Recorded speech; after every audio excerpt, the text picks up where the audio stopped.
para o país, nesse momento. Um espaço de debate envolvendo o parlamento, envolvendo entidades da sociedade civil e cidadãos e cidadãs interessados e conscientes desse problema. Então, todos são bem-vindos e qualquer dúvida depois podem mandar também uma mensagem para auditoriacidadã@gmail.com, a gente explica.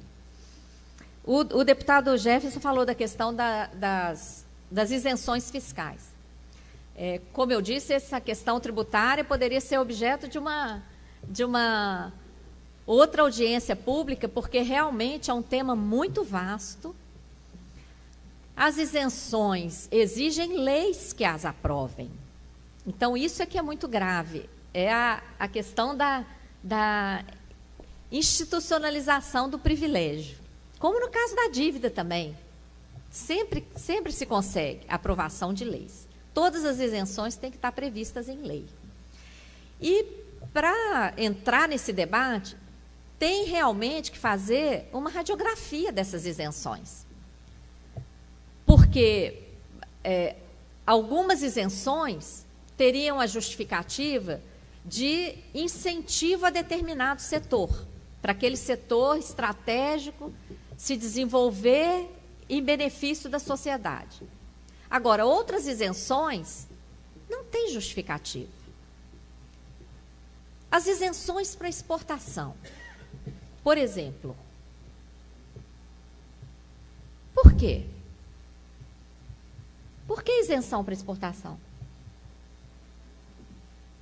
Qual é a nossa necessidade de arrecadar essa moeda estrangeira, se no âmbito do Banco Central, o Banco Central recebe essa moeda estrangeira, entrega título da dívida para esse especulador que entra aqui com dólar e aplica essa moeda estrangeira em reserva? Nós temos 370 bilhões de dólares em reserva. O país que mais tem reserva. 370 bilhões de dólares em reserva. Qual é o objetivo de sacrificar com isenção para exportação? Tem que ver, tem que discutir, tem que aprofundar nisso aí. Outras isenções, por exemplo, para templos.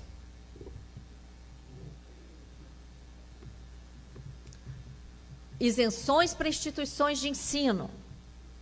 Eu acho que instituições de ensino, desde que não tenha fins lucrativos.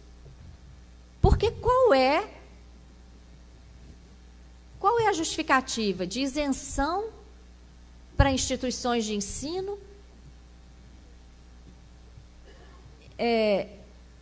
que exercem atividade lucrativa, né, e distribui lucro? Está sendo fiscalizado? Porque isso realmente está na Constituição. Não poderia distribuir lucro, não poderia remunerar.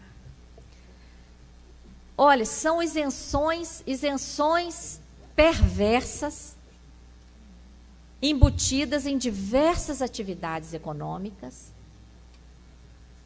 que estão tirando recursos que deixam de chegar aos cofres públicos.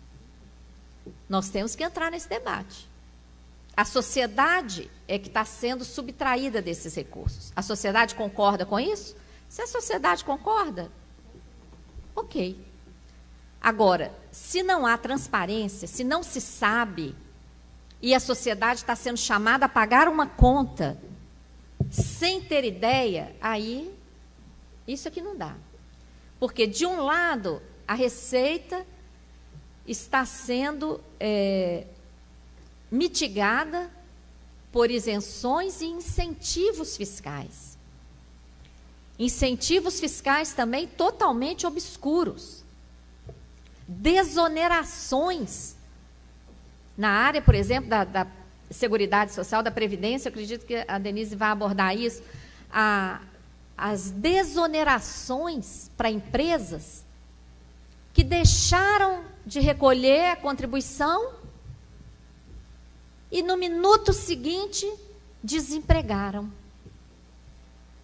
provocaram enorme desemprego. Então, olha, como eu falei lá na abertura, o modelo tributário brasileiro está completamente aleijado. Nós temos aí, por exemplo, isenção na distribuição de lucros aos sócios. Que absurdo é esse? Isenção na remessa de lucros ao exterior.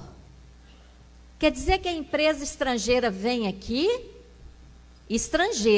se instala no Brasil, tem incentivo para exportação do produto dela, ela é estrangeira, ela tem isenção e incentivo fiscal para exportar, e ainda tem isenção para remeter o lucro dela para o exterior. Ora, não é possível. Nós temos isenções embutidas na apuração do lucro. No caso de bancos, por exemplo, e empresas altamente lucrativas, tem uma figura no Brasil que é uma jabuticaba, só existe no Brasil. Dedução dos juros sobre capital próprio. Vocês já ouviram falar nisso? Só beneficia bancos e empresas altamente lucrativas que não precisam recorrer a capital de terceiros, elas têm capital próprio. Então, criaram, desde 1996, uma aberração. Se ela vai usar o capital próprio, ela pode calcular o juro sobre esse capital e deduzir esse juro como despesa, na apuração do lucro. É uma figura que fere os princípios contábeis mais elementares. Por exemplo, uma despesa só pode ser deduzida se ela é efetivamente incorrida. Essa é a primeira lição que a gente aprende quando estuda contabilidade. Você só pode deduzir aquilo que você paga. Lógico. Não. Exceção. Para empresas muito ricas e bancos, eles podem simplesmente calcular o juro que incide sobre o capital próprio e deduzir esse juro como despesa.